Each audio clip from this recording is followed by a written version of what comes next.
Hi,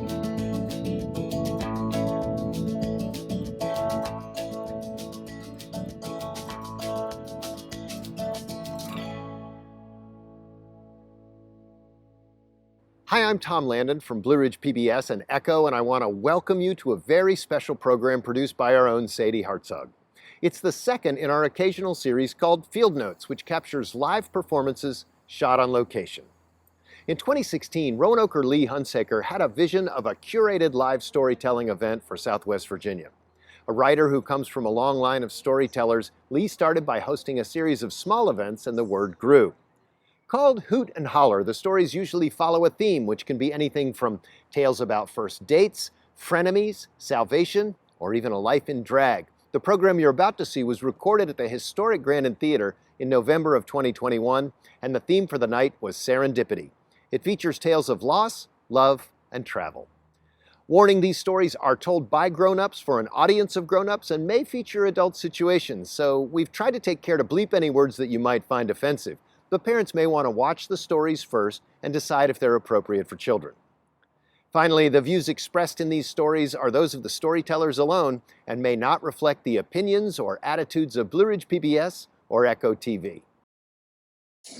She's worked as a registered nurse in the Roanoke Valley for 35 years. She enjoys traveling the back roads and once rode all the way to Burlington, Vermont with her favorite travel companion, her brother Nathan, without ever going on an interstate highway. She lives in Grandin Village in a little brick house full of vintage thrift store finds, and the front yard is decorated with bowling balls. She has told a few times, but we're thrilled to welcome her back. Please welcome sassy Sandra Collins. It was a hot Sunday in July 2018, and I had just walked a large portion of the Huckleberry Trail and eaten a big brunch in Blacksburg. And the last thing I wanted to do was take the long way home on a country road. But my friend with me insisted, and I finally said, okay, if this will make you shut up, I will. So we started down Route 42, and I said, I've been on this road before, this isn't so bad. And there's this overlook towards the end that I want to stop at. As we go over the curve, or around the curve to the overlook, I go, we're not going to be alone. And I see this guy, stocky build, he's got a long gray beard, he's got long hair, and he's got a classic Harley-Davidson motorcycle parked right beside him.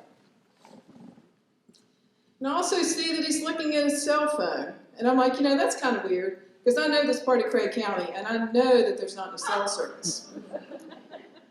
So I get out of my car and I go, hey, what are you doing? And he said, I'm looking for Interstate 81. And my Lord, that man sounded like somebody right out of the movie Fargo. I laughed and I said, you're a long ways away from Interstate 81 here, but I can help you. So I turned around, went over to my car, got a paper map out of the glove box. Also took a quick look in my side mirror to make sure that my red lipstick was more or less intact. And it was. So I walked back over to where he was and I spread that map out and I showed him how to get to Interstate 81 from Route 42 in Craig County. And he looked at me and he said, I'm not from around here, like I didn't already figure that one out. And I've got some time off work and I'd like to learn more about this place. Would you like to be my tour guide? And I said, well, just so happens I have some time off work too. And I said, yeah, we can do that.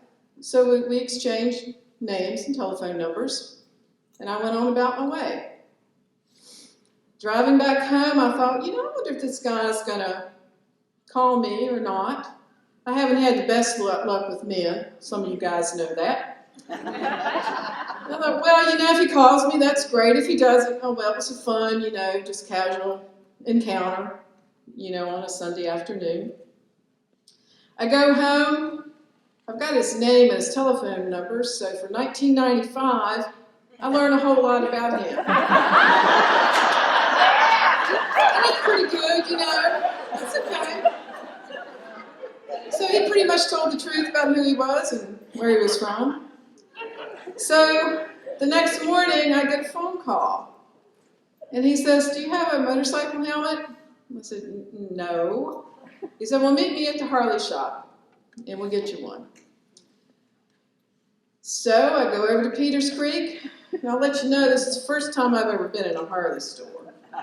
But I walk in, and I look at the helmets, and I pick a middle-of-the-range price helmet, go up to the counter, take my wallet out to pay for it. And he said, no, I'm going to pay for this helmet. And at the end of the week, when I leave, you can put this helmet on a shelf, and you will have a lot of good memories. Oh, well, that sounds pretty nice to me, and that was a sweet gesture. So I drive back to my house. He follows me on his motorcycle. I run in my house, change clothes, and he's sitting there on his bike. And so I swing my leg over, and I'm like, what do I do with my hands? I mean, I've ridden on the back of a motorcycle before, but I knew these guys, He said, either side of my waist, right here where my belt loops are, just put your hands there. And you can sit a little closer if you want to. So scoot a little bit closer, but I made sure there was space between my chest and his back. So I'm, holding on. And we go north on the Blue Ridge Parkway to Peaks of Otter. And we go into the restaurant to order some food, and I'm like, okay, this is going to be the first test. I said, you need to know that I'm a vegetarian. He's like, oh, well, that sounds pretty good. I've been trying to eat more healthy, so that sounds like a good idea to me. Well, that's the last thing I expected to hear from a big old meat and potatoes Minnesota man. We ate. We rode back to my house. He dropped me off, and he said, okay, you plan what we're going to do tomorrow, and let me know what time to pick you up. So he goes off to his hotel room, and I go in my house. The next day, he picks me up, and we go south on the parkway to Floyd, where we both order vegetarian entrees at the restaurant. I'm like, man, this guy's really serious. I thought this was, he was just kind of playing along with it. So I decide going back home, we're going to go down 221, the windy Bent Mountain way. So we're going back to my house, going down Bent Mountain, and he's going slow, because they have a lot of straight roads in Minnesota. They don't have mountains and stuff. Catawba Mountain is about as high as their highest mountain in Minnesota. So we get to the house, he helps me off the motorcycle, and he says, you got a lot of curves. And I'm like, yeah, we do. Because I was sure he was talking about Bent Mountain. So, okay. And then he said, we're standing out there on the sidewalk in front of my house, and he said, now tomorrow's my 60th birthday. And I'd like to do something special. So I want you to plan what we're going to do tomorrow. And I said, all right. So I walk in the house, and I'm going, man, I really like this guy. And he really smells good. He smells like Dial soap and Tide detergent, and I really like him. But he's made it clear that he is leaving at the end of the week. So I'm just keeping that in mind. So the next morning, his 60th birthday, he picks me up. Then we head out to Hollins University, where Eric Fitzpatrick has his great Southern culture exhibit. Maybe some of you guys saw it a few years ago. It was just absolutely fabulous. We were there several hours looking at the paintings and reading every word of the text accompanying each painting.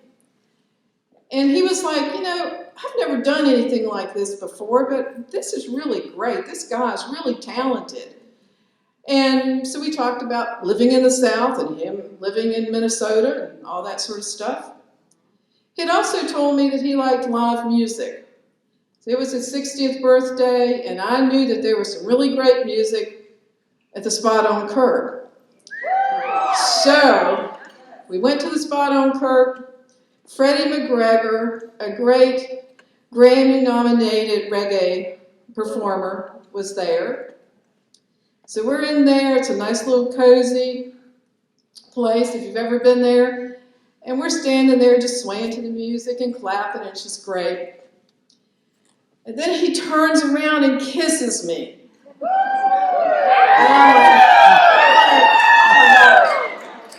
I'm like, whoa, what's this all about? And he just looked at me and he said, well, it just kind of seemed like the right thing to do. Okay. So we spend the rest of the night there listening to the music, and I'm leaned up against him, and he's got his arms around my waist. We get on the bike, go back to my house, and he's like, can I come in? Well,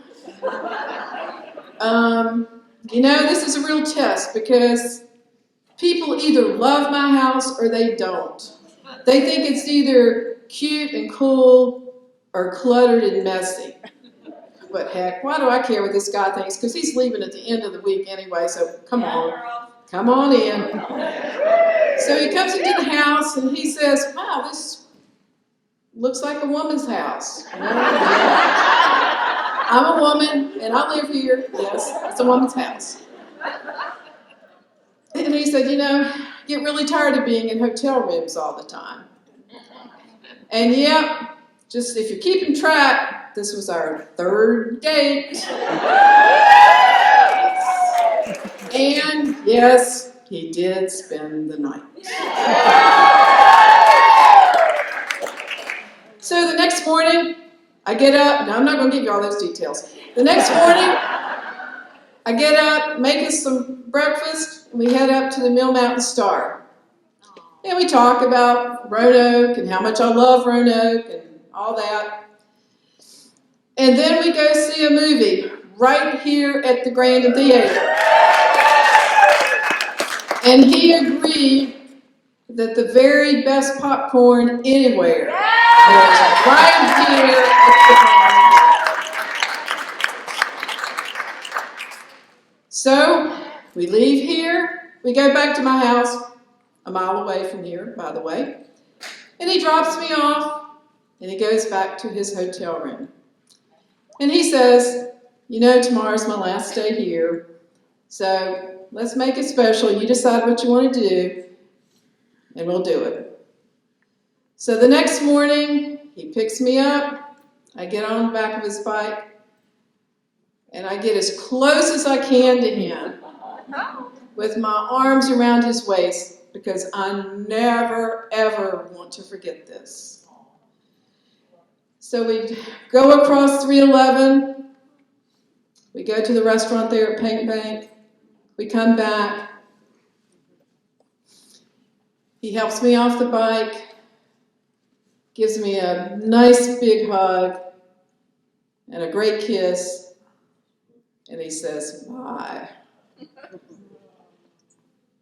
And I stand there and I watch him as he gets back on his bike, and he smiles, this great smile with that one dimple, puts his helmet on, revs up the motorcycle, and I watch him drive away. I go into the house, I take the helmet, and I put it on top of my bookcase. And I go out back to my deck and sit there that hot Friday night in July and go, what in the hell just happened this week? The next morning I get up, making my coffee for Saturday morning, and I notice my phone rings. And it's Dan, motorcycle, Harley Davidson, Minnesota. I go, oh, okay. Oh, hi there. What? And he said, I don't want to go back to Minnesota. I want to stay here in Roanoke. And then he says, "Can I move in with you?" Remember, he has stayed one night at my house. I take a deep breath, I think about it for just a quick moment, and I say yes. And then, that was a little quick, but September 28th, 2019, my 60th birthday, I said yes again.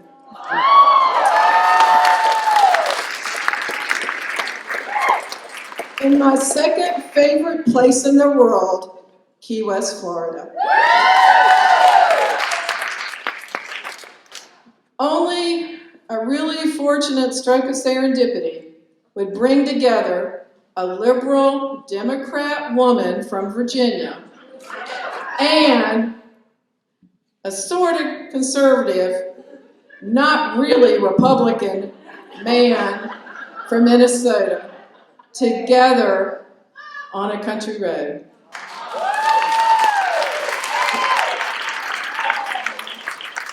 Like my husband would say, you can't make this.